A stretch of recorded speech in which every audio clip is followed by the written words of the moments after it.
G'day Amal. This is a flight of me trying to set up my Xbox controller flying Mirage 2000. I know you DCS flight sim bros out there are cringing right now. You can't fly DCS with an Xbox controller. Well, it's what I got. It's what I'm using. So I'm trying to make the best of it. It's working out quite well.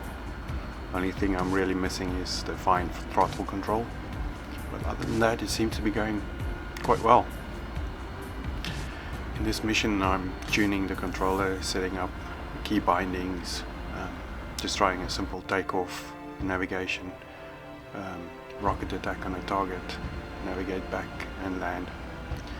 Bit of a hard landing, sync rate too fast, speed too high. But hey, you know what they say, any landing you can walk away from.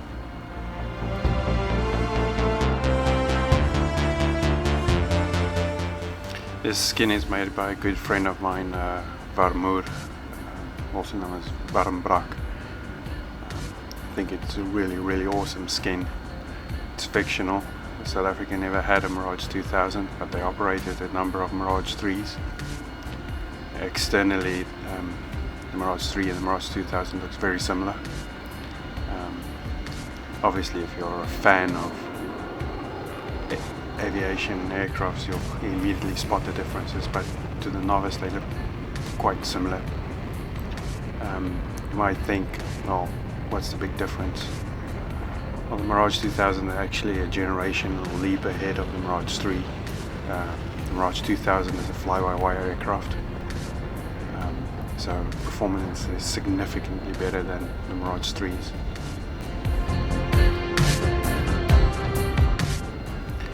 South Africa upgraded their Mirage 3s to the Cheetahs, and you might be asking yourself, but how much better is this Mirage 2000 than the Cheetah? Well, the Mirage 3 is a third generation aircraft, and the Cheetah can be considered a 3.5. Well, the Mirage 2000 is a fourth generation fighter. Interesting fact, most people think that the Cheetah program is a direct copy of the Israeli Kafirs, where Israel upgraded their Mirage. Interesting though, the Israelis upgraded their Mirage 5s, where South Africa upgraded their Mirage 3s. So, similar concept and idea, but definitely not the same programs. Most probably borrowed some ideas,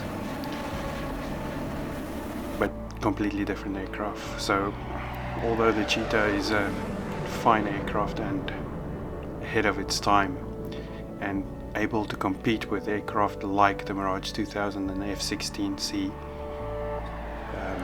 it's not really on par with them.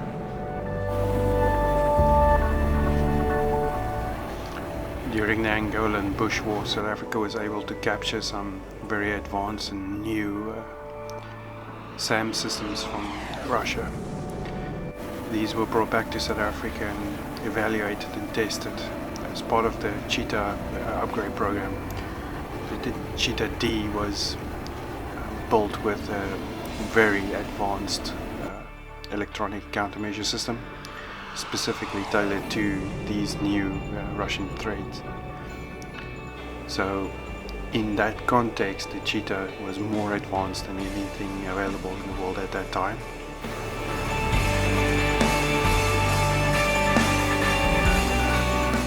Flying the Mirage here with the Xbox controller, lining it up on the ground targets to start my rocket attack. Surprisingly smooth and easy to do this. I find the Mirage 2000 in DCS to be a very simple and easy aircraft to fly. I've seen other YouTube reviews of the Mirage 2000 claiming that it's one of the more complex and difficult aircraft in DCS. I'm not quite sure why they feel that way. For me it's very simple aircraft to fly, and in my opinion ideal aircraft to start flying if you're new to DCS. You just select the weapon you want to use and the HUDs automatically switch to the correct mode for that weapon, where in some of the other aircraft you have to manually do that. So I thoroughly enjoy flying this aircraft. I must admit, the skin, the South African reskin, I love it. flying this aircraft with this skin. It's why I fly it. Once again, thank you, ARMSCor. Again, the throttle control is the only thing I'm missing. At the moment I have that bound to the pedals,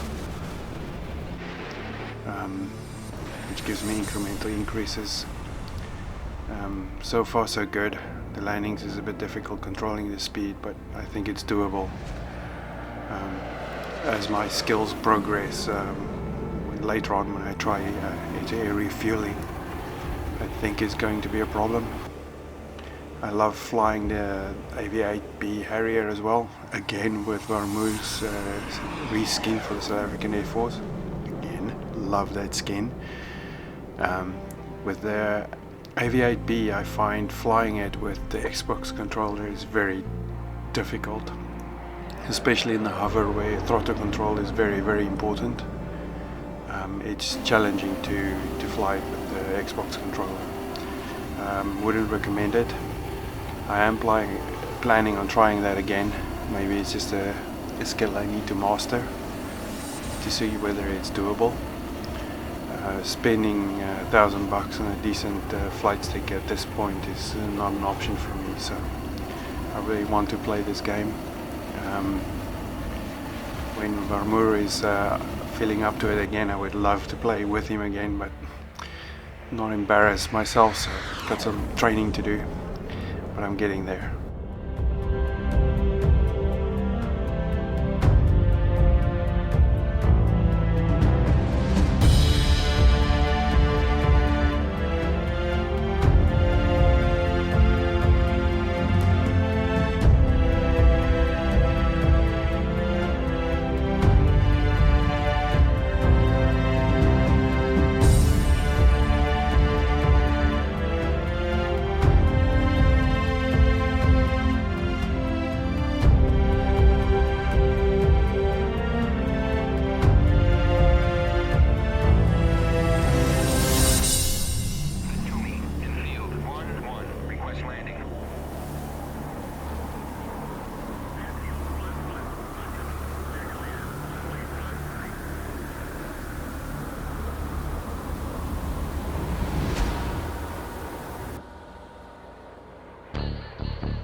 Interesting side note that I never knew, Australia also operated the Mirage 3.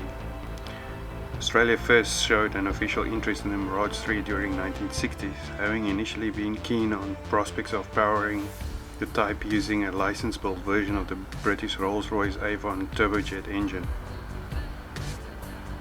Initially, Dassault provided a pair of pattern aircraft, the first of these flying during March 1963, which were transported to Australia and used to aid technicians at the GAF in establishing their own assembly line of the type. GAF produced three variants: the Mirage 30F, which was an interceptor, the Mirage 30A, a surface attack aircraft, and the twin-seat Mirage 30D, a fighter lead-in trainer. GAF completed 48 Mirage 30Fs, 50 Mirage 30As, and 16 Mirage 30D aircraft. I never knew they operated them. There's about 50 Mirages surviving at museums around Australia, and as far as I know, there's one being restored to airworthiness, so hopefully soon I can see a Mirage 3 flying in Australia. Well, thank you for watching, and please consider subscribing to the channel. It helps me out a lot. Throw some comments down below, tell me what you like, what you didn't like, what I can change and improve, and give me a thumbs up if you like this, give me a thumbs down if you didn't. But thanks again for supporting ARMSCor Studios. See you on the other side.